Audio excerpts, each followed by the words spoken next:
My name is Duane and I'm your host. And today our guest is Amy Liz Harrison of the Eternally Amy podcast. She is going to share her story of struggling with alcohol, being a mom of 8, and how finally in one very difficult moment she had to face herself and face the consequences of her drinking. She shares her whole story from the beginning all the way to the end and to where she is now, living a fulfilling life that is meaningful, connected, and authentic.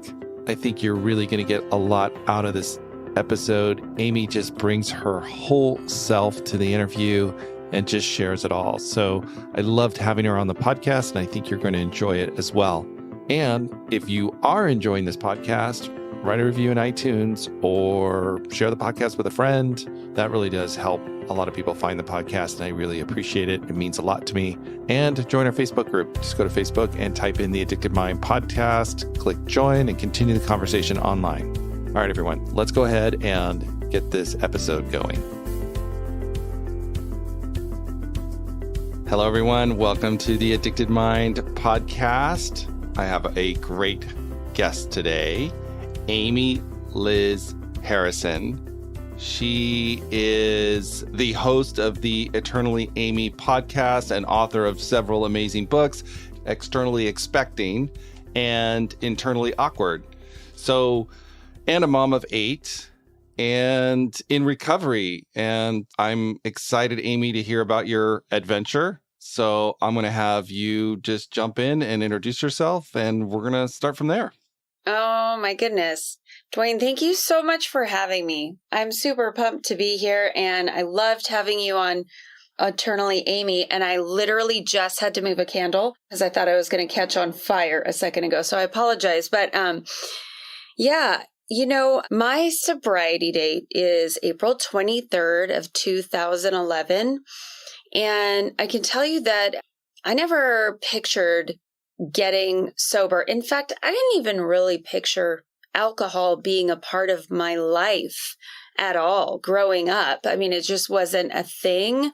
And what I mean by that is, I grew up in California. I was born in LA and raised in the Bay Area. And at a young age, my parents took me to church. And so I really built a life and a foundation around faith. And what ended up happening for me was kind of in those early years, I really had those senses and feelings of, I don't really know if I belong. I feel different from everybody else, not as able to handle life as other people were.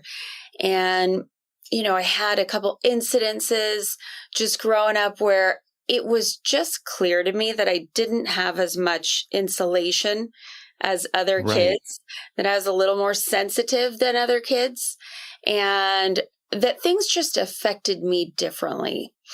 And, I just really struggled with that. I had friends and I had buddies, but it was just kind of one of those things where I was, concerned about where I was going to find this manual to life because it was not showing up in my mailbox. So something right from the beginning wasn't feeling right for you. Like it was like, I don't fit in. I don't feel right. I have a discomfort about me and I don't understand it. Right. And coupled with that was going to church was very much this, oh, well, you should be able to get through anything because you've got God. And so that's the message that at least I was interpreting from what the church was telling me. And so then there was this weird kind of thread of shame that went along with feeling overly sensitive, sort of like I shouldn't feel that way. Right. I should be feeling this way. I'm in the church. I'm trying to do this, yet I don't match what I'm being told I should match. And there must be something wrong with me. I'm somehow broken, flawed. Right. And so as a result, I thought, well, let me just do more Bible studies. Let me just get involved in another prayer group. And it was constantly this, like, I want to change the way I feel because the way I feel isn't right. I Right. just constantly, the comparing myself to my insides to everybody else's outsides and perceiving that everybody else was doing fine and that I was Yeah. different and unhappy. So by the time I got to high school, I just wasn't popular. I was not invited to drinking parties. It wasn't a part of my life. I was in the youth group and I was doing my thing there, still feeling those feelings, still feeling untalented. Basically, I sang in the Right. worship band and I was terrible. But I wanted to be a part of it. I wanted to be a part of something. Went off Yeah. to college, had the occasional Bartles and James with people after work, but I really don't remember at all feeling like alcohol. If anything, alcohol actually scared me a little bit because I saw other people's behavior when they were drinking. And I thought, I don't want to get out of control like that. And so when I would drink, on the rare occasion that I would have a Bartles and James wine cooler, Right. Yep. I I remember those days. remember that feeling of feeling loopy or sort of not right. I was done. I did not like it. So I would categorize myself as a normal drinker up until I had actually 4 kids. But every time that I drank, I never thought about it again until the next time that I had a glass of Right. wine or whatever it was. But I And do. meanwhile, you have this like undercurrent of this discomfort, not fitting in, not really finding your space, not really finding your place Right. as you're going through this journey. Exactly. And so I do remember distinctly one Thanksgiving where I just turned 21 and I was a senior in college and came home. My mom gave me a glass of champagne with dinner. And I just felt like, wow. I didn't realize how badly I felt inside until I had Right. something to compare it to. And so I was giddy and giggly and everything was fun and funny and I felt connected to people around the table. And I loved that. I thought that was great. But again, it's not like that was a one and done and my drinking took off. I just remember that as being the first time that I thought, oh, there's something good in here. There's something good in this alcohol that I really that was a good experience for me. It's kind of like noted. And Yeah, it's then, like finally I can feel connected in a weird way, right. relaxed. The shame dissipates a little bit and you can kind of show up, I guess. And I was comfortable in my own skin Yeah. for 10 minutes. And that felt really good. And so, fast forward to I graduate, I get married. We ended up moving to the Seattle area. And Seattle, I will make no excuses for it. It is a tough place to move to. At least it was in 2001 when we moved. It's just, there's a term Seattle freeze, and I would describe that as accurate. Maybe not so much anymore because there are a lot of transplants here now, but I really wanted to get connected and get to know people. I was pregnant with my first baby and I was kind of like doing this whole like, hi, I just want to meet Right. everybody. And get involved in mommy groups and all this stuff. And everybody here was kind of like, that's great. Okay. You're from California, first off. And second off, we all have our groups. So yeah, hi. And then kind of go about their business sort of thing. So I did get involved in a book club that sort of accepted applications. And I just say that kind of as a joke, but Right. So my you're trying neighbor to fit in here, but not got to really get in. finding a groove and not really Yep. finding people. And that's Yep. difficult. Yeah. And so my neighbor invited me to this book club and I'd go and I'd have a glass of wine after I had the baby. And I just would not even think about it till the next month. So again, at least this is my opinion and reflection, is that I had a really healthy relationship with alcohol at that point. Yeah. And Yeah. then what started to happen was I moved to a different neighborhood. And that neighborhood, unbeknownst to me, and they were wonderful people, but they were drinkers. And so every afternoon we'd go out in the cul-de-sac. And by this point, I had 4 little kids, and we would just watch our kids play, and we would eat cheese and drink wine. And I'll tell you what, I started feeling like I've arrived. This is glamorous life right here. I mean, Right. top I got shelf. it. Yeah, Yeah. I got it. It's good. it's good stuff. And I felt very much a part of things. I felt a part of this group of neighbors. I felt like we were just kind of BFFs. And I realized that I was drinking a little bit more than I had originally anticipated. Like the whole 1 glass of wine at a book club thing, that was gone. By this point, we were definitely polishing off 2 bottles of wine in an afternoon. And then a turning point for me was I realized, man, I really feel during like nap time or other times during the day. I was a stay-at-home mom. I had been a teacher in California, but, in Washington, I'm staying at home, which is great and wonderful, but it was challenging also for me. And so I'm like folding laundry during nap time. And I felt like, I'd kind of lost my identity as a person by this point, just cleaning up messes after kids. And I thought, geez, I think I know if I had a glass of wine, I'd feel less bored right now, or it would just Right. be fun and exciting. And I'd feel like a classy lady folding laundry. And so I started to have alcohol become something that entertained me, something that became my treat, something that was my companion if I was by myself. And the progression started from that point. Do you think that, like, as you're in this phase of your life, you were talking about your childhood, that undercurrent of disconnection kind of flowing into that, even though, it's there, but it's not really conscious at that point, but it's still present in you. I don't know if that makes sense. And then this wine, this drinking kind of keeps pushing that away, that feeling away. Yes. Yes, exactly. And that's why I started really loving it, is because I realized that it changed the way I felt.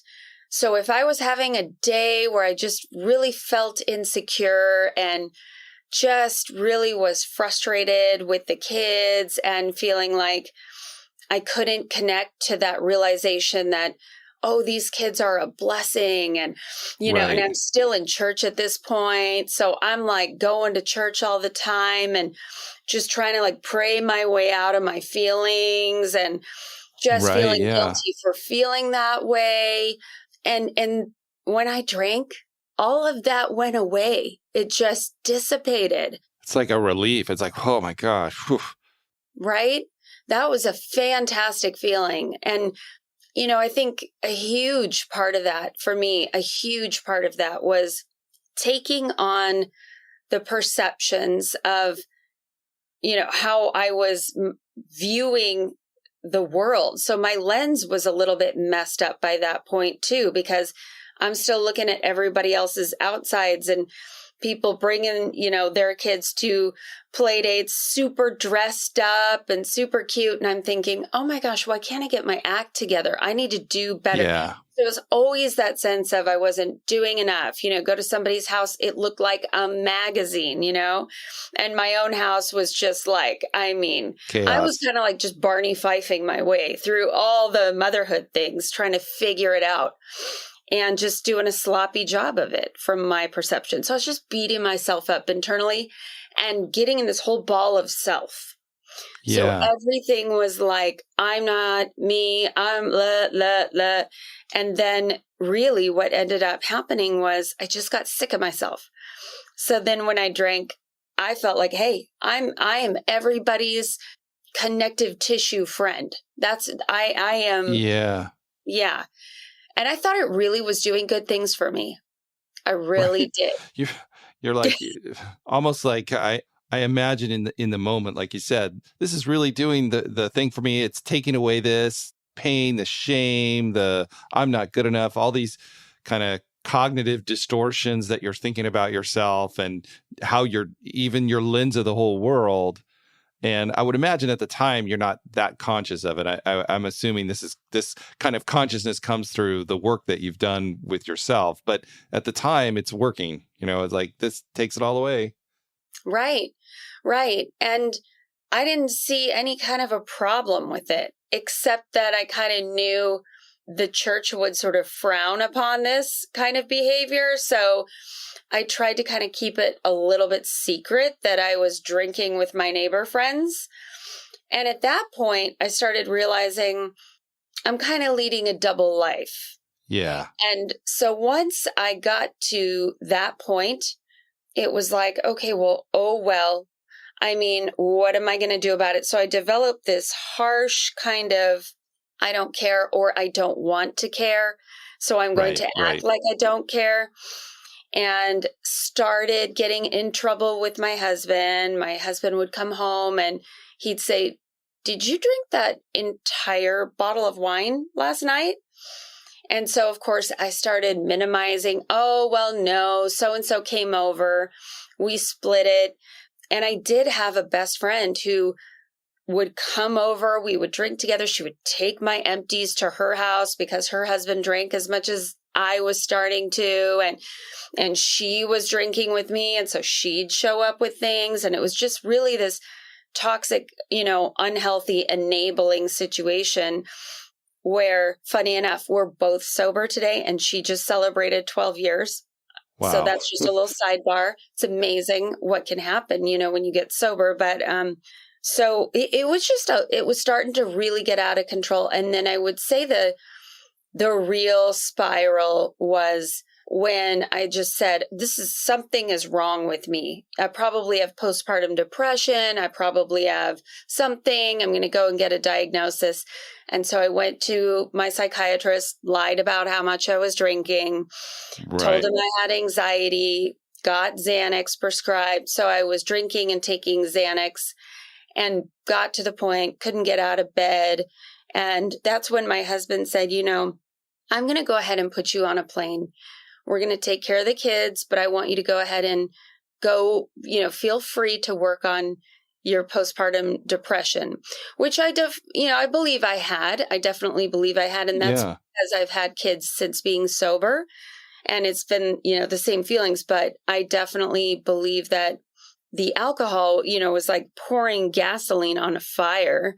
It just didn't help at all. If anything, it completely inflamed the situation. Yeah, I was just thinking of that, like how this is just building. It's like the slow build of just kind of, you start with that little bit of shame and I'm not good enough. And then you start adding this to the pile, introduce Xanax as an anti-anxiety med, but you're still having all these feelings, depression. It's just getting bigger and bigger and bigger. And it sounds like your husband could see that probably maybe more than you could see it. Oh, yeah. I mean, it got to the point I wasn't hiding anything. I thought I was. I mean, just, just a few bad nights of me waking up in my clothes from the night before, that kind of thing. And so he knew if he told me, you're going to go to rehab for alcohol, there's no way I would have gone. And I told him that because I truly at that point felt like, this is my security blanket. What would I do if I didn't drink, or who would I be? I mean, by this point, it was totally who I was, and I was physically addicted. I had the shakes in the morning, the whole 9 yards, and then I'd overcompensate and get up and make my kids breakfast, like a hot breakfast. So I'd feel better about myself, like that I could tell myself I was a good mom. Right. Yeah. And so he was very patient with me, but said, yeah, we're gonna take you down here so you can work on your depression. So I went to rehab, which turned out to be rehab. So But you I didn't know it was rehab, but it's Nope, rehab. it was rehab. And I listened to all the groups and I listened to my case manager and my counselor, and I thought, man, you're kind of messed up. I literally had an ego and a pride in me that was unbelievable. I didn't consider that perhaps I had alcoholism too. I knew something was off. Like deep down, I knew Right. something was off, but I thought, you know what? I mean, look at the signs that you guys are all displaying. You guys have legal problems.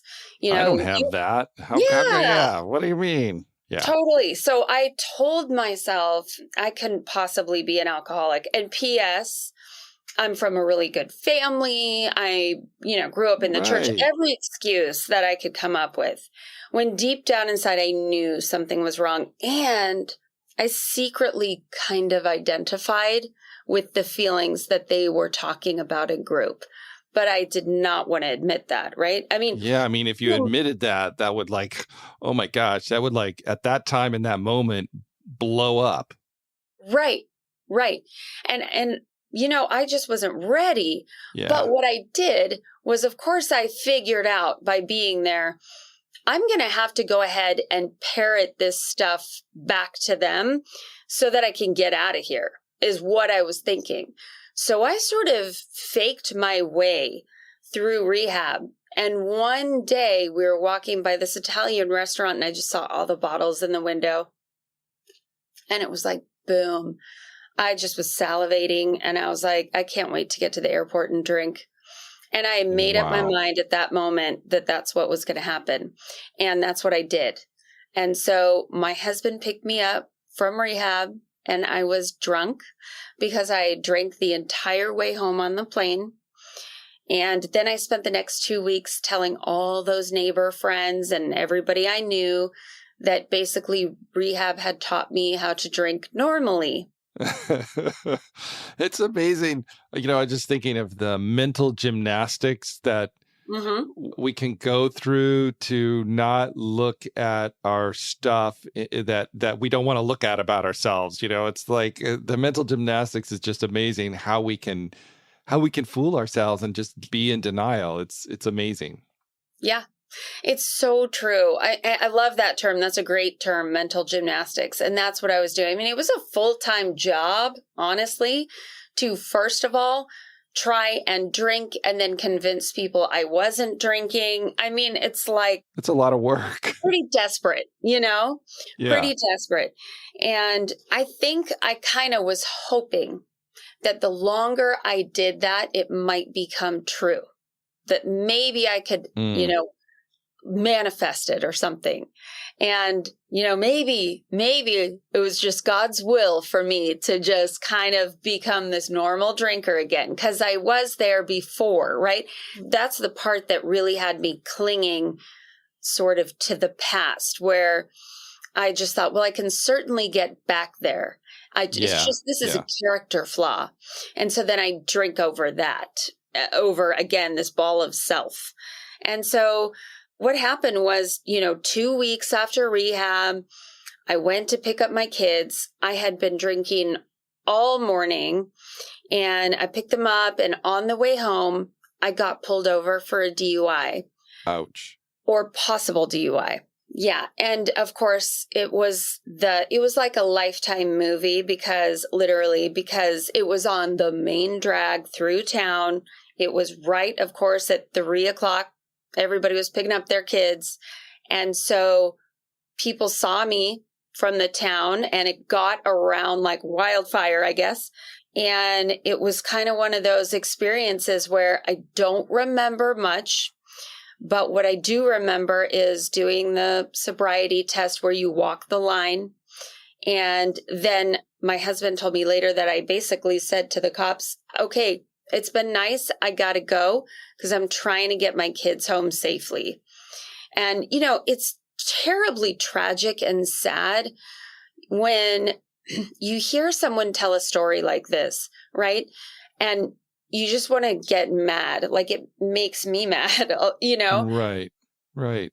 I just want to pause for like a second and just say like that those feelings are totally, those are valid feelings. And before I understood the disease of addiction, I mean, I just had no tolerance at all, no empathy for any of these stories.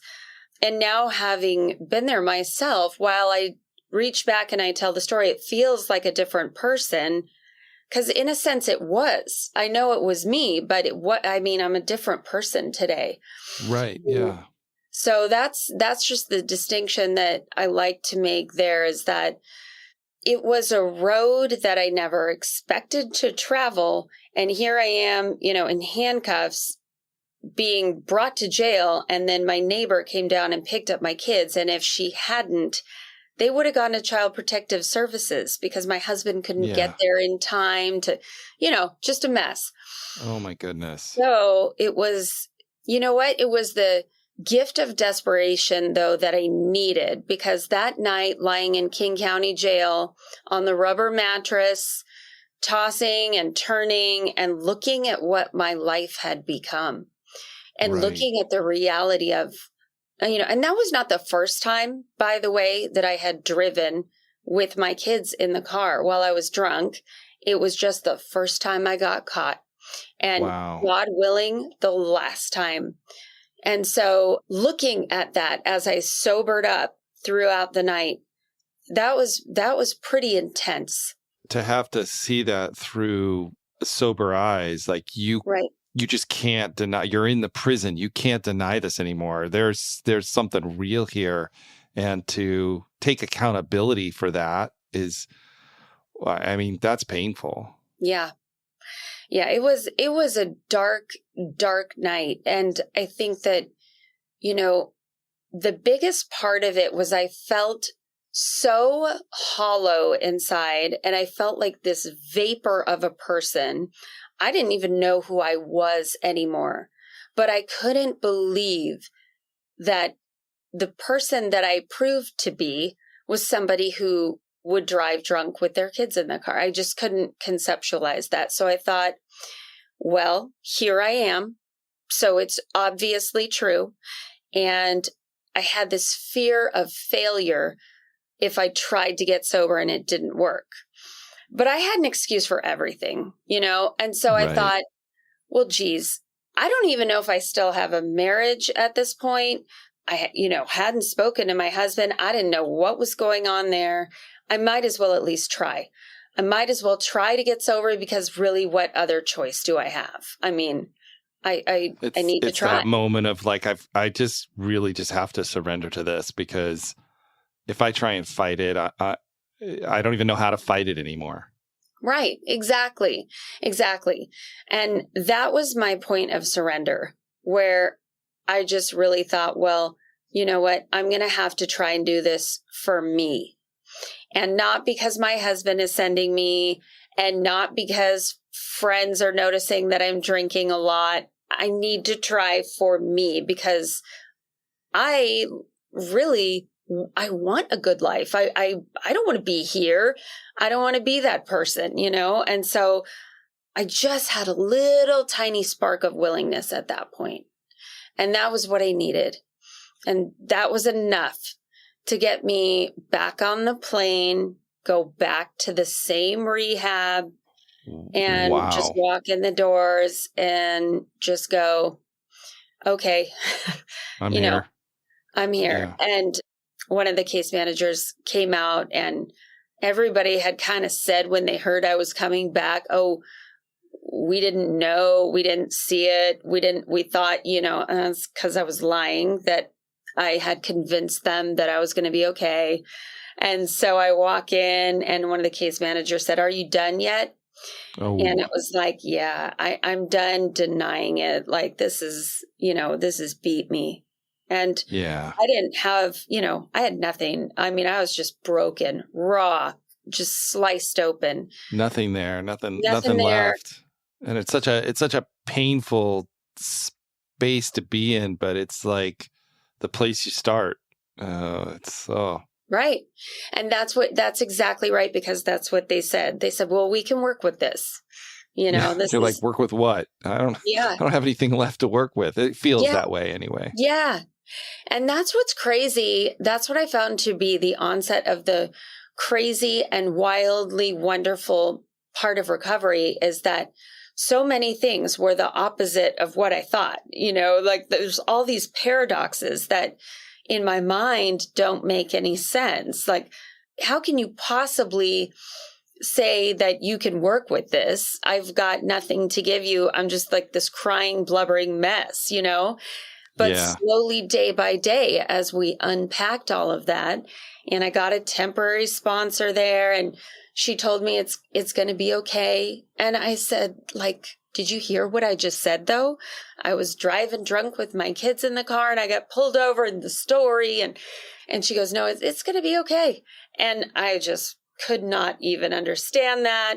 It's like you got to have someone else hold it for you because you Yeah. can't do it. I mean, you just don't have it. It's like there's no way this is going to be okay. And that's such a good way of putting it, too, is, just having others kind of carry you through that early part and just, hold space. absolutely. I mean, oh my gosh, I just like hearing that story and, going from where you have this you've convinced yourself everything's fine and you're okay, and then to just kind of in a way just be slammed down. And thankfully, it wasn't worse, right? And thankfully your kids are okay and all of that. And having to face that and see it, it's public too. I mean, like you said, you're on the main drag and everybody knows, and you can't hide from it anymore. You can't hide the shame. You can't hide this imperfection. It's out there. Yep. Yeah. Out there. It's the talk of the town, the whole 9 yards. And so when I got home, it was like, okay, I do not have the strength to get to work on this, but I also don't have a choice. And Right. so, I had to constantly run into people at the grocery store and who would kind of look the other way. And you know what? I get that. If someone had lied to me and then gone and done this tragic thing, I get that, Right. So those But it's were still some hard painful. days. It's still Yeah. painful. Yeah. Those were some hard days. And I was really fragile, like really fragile. Someone in the early days of my sobriety, and I mean early, like a month in, said, hey, can you come talk to our Bible study about, your story and getting sober? And I was like, okay. And you can't transmit something that you don't have. And I'm Yeah. sitting there in front of these women and I've got like a shaky voice and I'm like totally unsure if this is going to last and if I'm going to make it, but I'm like trying to provide some hope and inspiration. And it's just like, but Yeah. it is what it is. And, I think the big thing for me was just slowly following directions, starting to just get used to doing the things I didn't want to do and just eating a chunk of that humble pie in terms of like, I got to do this stuff whether I like it or not. I have legal issues now. So thank you, higher power, for my legal issues, which kept me going to meetings. And my friend who I mentioned earlier, who's sober, she was sober by this point. She got sober 6 months before I did. And you know what? I needed her so much. I needed her. The universe just put us together, and she was such a great support for me because she had seen my before. She was part of the transformation of kind of both of us, but really me, who, in my last days was still having her go get me wine. And she was newly sober at that point. And then the after sort of path where we've now totally turned into these two different people. So anyway, that's an aside, but I needed her support is the point. And I got a sponsor. I do realize there are tons of different ways to get sober these days. And some people aren't comfortable with the term alcoholic, but I'm totally comfortable with that. That's how I refer to myself. I think for me, that was an important step, is saying that and claiming that identity and word. And I don't find it disempowering. I find it empowering. At first, I did find it Right. disempowering. I didn't like it. I felt like it was a label, and I felt like it was pretty shameful. But really, how much more shameful can you get? Like, what's one other thing, at that point, Right. when It's you're like, at bottom? Yeah. yeah. I have a question. Yeah, go ahead. A lot of times, like we can see, like, when did you know you had a problem? But on the other flip side of that, bringing hope to this process, when did you start to say, things are getting better, things are moving along? How did you start to see that as you get through this really dark time Yeah. that you're going through? When did you start to go, wait a minute, maybe it will, maybe that counselor is right. It is going to be okay. Yeah. Yeah. So what happened for me that really did give me that idea of, kind of pause, like I'm not quite as miserable as I was a month ago, was when I realized that the obsession to drink was starting to dissipate and be removed. So when I first got back, I was going to these meetings, and it was like I was literally salivating because they were talking about alcohol. Right. And, I'd get in my car and I'd be like, and I called my temporary sponsor at that point, who I was still working with. And I was like, I don't think I can do this. I'm like so thirsty. And she said, have you prayed for the obsession to be removed? I hadn't. So I started doing that. And it wasn't a burning bush moment, but I was so desperate to get freedom. I just needed freedom from that feeling of, I just want to drink. I want to drink. I want to drink. And so once that started to kind of go away, and I couldn't see how it was going to go away, because the meetings, I thought, were kind of perpetuating the problem because they were talking about alcohol. And so it was crazy. One day I was like, I'm not craving a drink today. And that was just like a turning point. And it started to get better. And I started to not focus so much on the differences that I saw in 12-step meetings. I started focusing on the similarities, which is something that I was told to do early on. And I had a hard time with it until that point. It was like I could hear better. And I started really listening to the language of the heart. I got a sponsor and we did the 12 steps. That was huge for me. It was life-changing for me. Just realizing that, so with a sense of powerlessness over alcohol, I actually have power, because in looking at my life and dumping my junk drawer out of all the things and doing a 4th step and looking at the 4th column with my sponsor and trying to figure out, what is my part? What is my part in all the resentments that I've developed over the years, and all of the things that I've wanted to blame somebody else for, or, shove the responsibility away. Right. That was huge to realize, no, I have power in this situation. And then going through, later going through the amends process, or looking at my character defects first, and being comfortable with saying, yeah, I have these character defects that I don't like. They don't serve me well. And I really want to just let my higher power have those. And just going through all those processes, and then getting to my year birthday, my first year birthday of staying sober for a whole year. And P.S., I'm still, to this day, still married, but there were people who just stuck by my side during that first year, when it was a roller coaster, right? And my husband was just a huge, huge support during that time. So when we got to that 1-year birthday, and I say we because he got there too, right? Like, he was just as much a part of my recovery as I was. He never said, "Oh, I don't want you to go to a meeting tonight. You haven't been around the house." He was like, "Go, just go. Whatever you're doing, just keep doing it, you know?" Right. And he was starting to Wow. get little glimpses of his wife again, which was enough for him to sign off on 12-step programs and anything else that would benefit my recovery.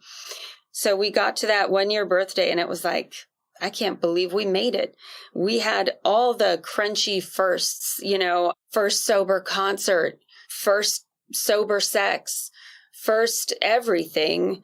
And making it through those milestones, the biggest part of that for me was realizing, you know what? It is okay. If it feels uncomfortable to do some of these things and it feels cringy, that's okay. It does not have to feel amazing.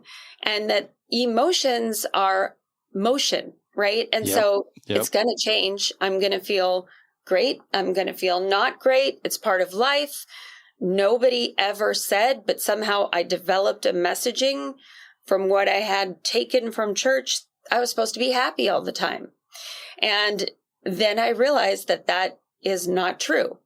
And so through all of those processes, just going, you know what? Yeah, I might walk up on stage and embarrass myself, or I might say something stupid that I need to go apologize for or not. Maybe it's just out there because it was just something dumb that I said.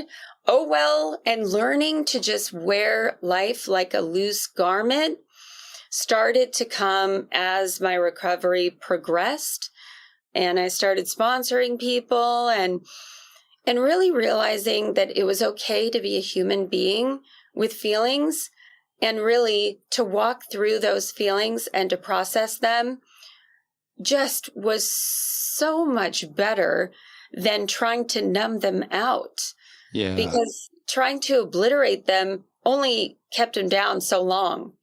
And so it was just kind of, and it still is to this day, a journey of me just being comfortable in a costume that is maybe ill-fitting or whatever it is that makes me look, weird or strange or different. I don't even care. It's like, I want more of that.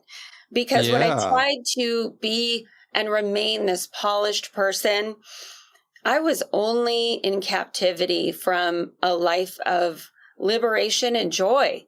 I see that now. I couldn't see it then, right? Because you just can't. You can't. You just You can't see it. I mean, it just, when you hear this and I look at the overarching story of this, it's like from running from yourself to embracing yourself. Like you said, being comfortable with your humanity and that process of having to go through that journey. And like you said, it's like, so when we start to just embrace ourselves as we are with all our awkwardness or, all our character defects or whatever they are, and we just embrace it all, it's just so much easier. And we just embrace our humanity. So we're kind of getting close to the end. I want to talk quickly about your books, Eternally Expecting and Internally Awkward, and where you got the energy to write these and put them out there. And tell me a little bit about that part of the story. So when the pandemic hit, I had time because I wasn't driving kids around everywhere to 10,000 practices. I had 4 kids, extra kids, bonus babies in sobriety. And so I was kind of busy, just driving everywhere. And then I didn't have to. I got the gift of staying at home. And that's when I wrote the books. People had been telling me for a while, oh, you should write a book. You should write a book. And I had been an English teacher and I just kind of thought, with what time? And the universe gave me time. That's awesome. Yeah. That's so great. That's just great. And, I think that's another statement of when you're in recovery and you're living your best conscious life as best you can, right? We're all human. Is that you get to put these things out there and manifest these things because you're a little more conscious of what you're doing, of your time and where you spend your time and how you put your time out there. And that's awesome. Yeah. Thank you. Thank you so much. Such a good life. Yeah, it is. And I think your story really is a story of a hope, and, shows us that even through that darkness, we can find a way out. We can get to the other side, get support. And so as I get close to the end, I love to ask like one more question. And if anybody out there struggling, maybe there's another mom, we didn't even get to, well, maybe we have to have you come back on and talk about having 8 kids and moving through all of that, because I would love to know about that too. And maybe they're out there struggling. What would you want to tell them? What would you want to say if you could tell them one thing?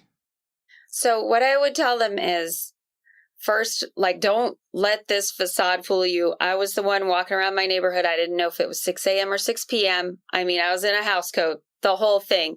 And now I had just the consideration that perhaps my life could get better was not a thing for me. I couldn't even conceptualize that. So I wonder if someone had told me at that point when I was drinking and hiding, and if it was just going to become amazing and blow my mind when I got sober, and that the recovery would just keep getting better. I wonder if I would have quit sooner. I don't know. I mean, it is what it is, and it happened the way it happened for me. But I would just say, consider the fact that, not the fact, that's the wrong word. Consider the possibility that maybe, just maybe, it could be better on the other side. Awesome. Just consider it. Yep. I love it.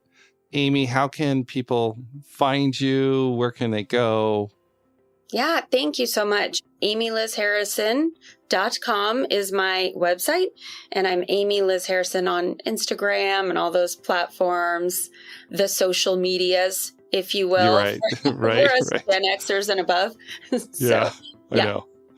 Awesome. Great. I will put all those links in the show notes. And Amy, it was awesome to have you on the podcast. Thank you so much. Thank you so much for having me, Duane. It was an absolute pleasure. I appreciate it. All right, everyone. Thank you for listening. As usual, all the show notes will be at theaddictedmind.com, and there you can find links to Amy's podcast, Eternally Amy, and all the links to her books as well. So check that out. And if you've enjoyed this episode of The Addicted Mind, think about writing a review in iTunes or wherever you get your podcasts. That really does help support the podcast. I really appreciate it. And join our Facebook group. Just go to Facebook, type in The Addicted Mind podcast, click join, and continue the conversation online. All right, everyone. Have a wonderful day, and I'll talk to you on the next episode.